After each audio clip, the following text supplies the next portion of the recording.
اعوذ باللہ من الشیطان الرجیم بسم اللہ الرحمن الرحیم پارہ نمبر 17۔ کیا سخت الفاظ ہیں قیامت کے بارے میں۔ قیامت کے دن کے الفاظ اور کسی صورت میں نہیں ہے جو اتنے سخت الفاظ۔ یا ایھا الناس اتقوا ربکم، ہے لوگو ڈر جاؤ اس اللہ سے، اپنے رب سے۔ بے شک قیامت کا زلزلہ بہت بڑی چیز ہے، ڈر جاؤ اپنے رب سے۔ اس دن دودھ پلانے والی مائیں بھی اپنے بچوں کو بھول جائیں گی۔ ماں کو کتنی محبت ہوتی ہے اپنے بچے کو، لیکن اس دن وہ اپنے بچے کو بھی بھول جائے گی۔ اللہ فرما رہا ہے کہ وہ بھول جائے گی اپنے شیرہار کو، اور جتنی حاملہ ہیں ان کے حمل بھی گر جائیں گے اس دن۔ تم دیکھو گے کہ لوگ نشے کی حالت میں پھر رہے ہیں، کہ وہ نشے کی حالت میں نہیں ہوں گے۔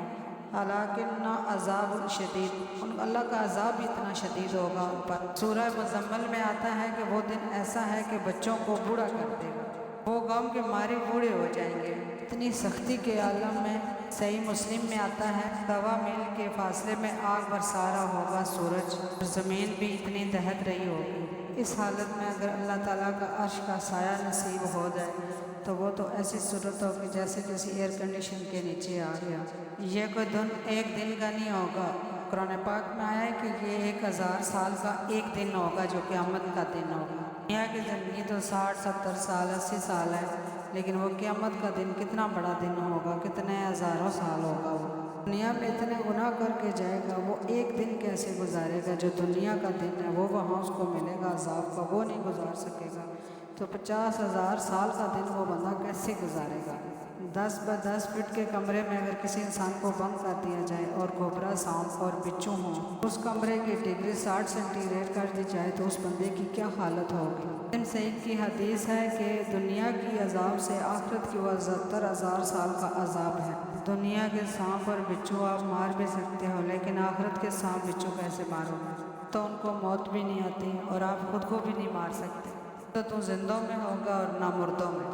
اس صورت میں اگر اللہ کا عرش سایہ نصیب ہو جائے تو یہ بہت بڑی کامیابی ہے انسان کے لیے۔ بخاری اور مسلم کی حدیث ہے کہ قیامت والے دن عرش کے سائے کے سوا کوئی سایہ نہیں ہوگا۔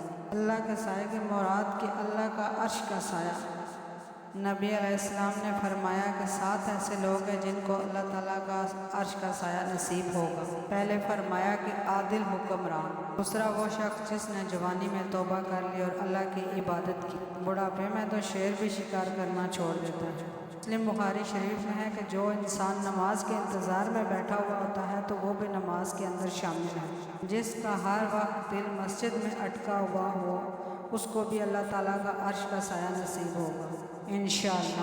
چوتھا وہ شخص جو اکیلے میں بیٹھ کے اللہ کو یاد کرے اور اس کی آنکھوں سے آنسو جاری ہو جائے، اس کو بھی اللہ تعالیٰ کا عرش کا سایہ نصیب ہو، اللہ کی خوف کی وجہ سے اور اللہ کی محبت کی وجہ سے۔ اللہ کرے ہمیشہ ہمیں اللہ تعالیٰ کے آگے رونا نصیب کرے، کسی کے آگے نہ نصیب کرے۔ ایک وہ شخص جس کو کوئی عورت بری طرف مائل کرے اور وہ بندہ رک جائے، اس کو بھی اللہ تعالیٰ کا عرش کا سایہ نصیب ہوگا انشاءاللہ۔ وہ یہ کہے کہ میں اللہ سے ڈرتا ہوں اور یہ کام میں نہیں کرتا، اس سے بھی قیامت والے دن اللہ تعالیٰ کا عرش کا سایہ نصیب ہوگا انشاءاللہ۔ اللہ پاک ان باتوں پر عمل کرنے کی توفیق عطا فرمائے، آمین یا رب العالمین۔ جزاک اللہ خیرا۔